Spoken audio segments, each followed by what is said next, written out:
Welcome back to Project 613. Today we continue learning about the mitzvah of Peru or Avu, to be fruitful and multiply, the mitzvah of bringing children into the world. And although a person seemingly fulfills this obligation once they have their own children, the truth is that there is something interesting when it comes to this mitzvah, and that is that a person only truly fulfills their obligation not only when their own children are born, but rather when their own children grow up and then have children of their own. Then it is considered as though a person has really fulfilled this obligation, only once their grandchildren are born. The reason for this, of course, is because the whole idea of this mitzvah is to make sure that there is a continuation of the generations.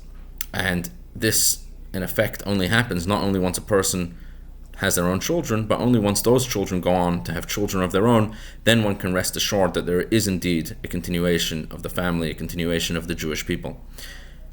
Now, although, as mentioned yesterday, a person fulfills this mitzvah by having two children, it is well known that amongst religious Jews, large families are very common, where people have many more than just two children. And the reason for this is not because religious Jews don't know about birth control, but rather it's because, as far as Judaism is concerned, having an additional child and additional children is actually considered the greatest value and the greatest ideal.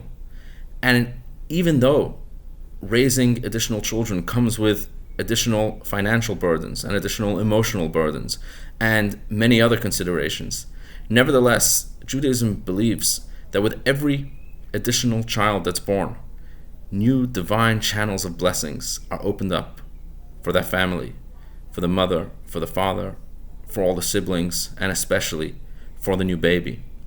And therefore, it is considered the greatest blessing for a family to have an additional child, and even an additional child,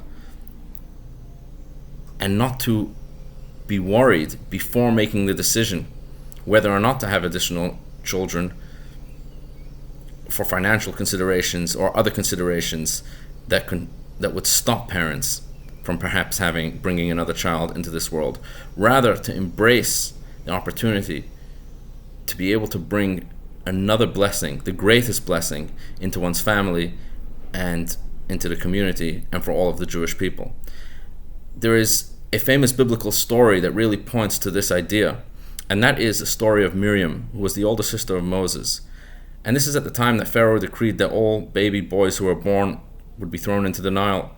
So Moses' parents, Amram and Yocheved, reasonably decided to separate. They said to themselves, why should we bring additional children into this world?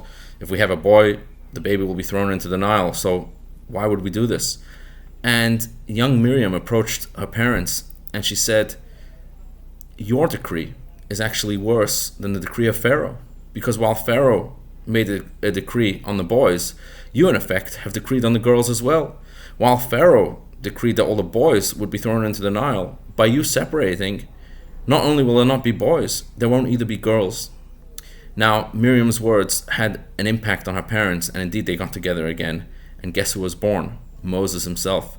So the greatest leader of the Jewish people was born only because his parents disregarded very serious considerations that would have otherwise said that perhaps they shouldn't have another child, but instead they did the Jewish thing to do, which was to do what Hashem says one should do without worrying about what would be the next day. And indeed, Moses was born as a result.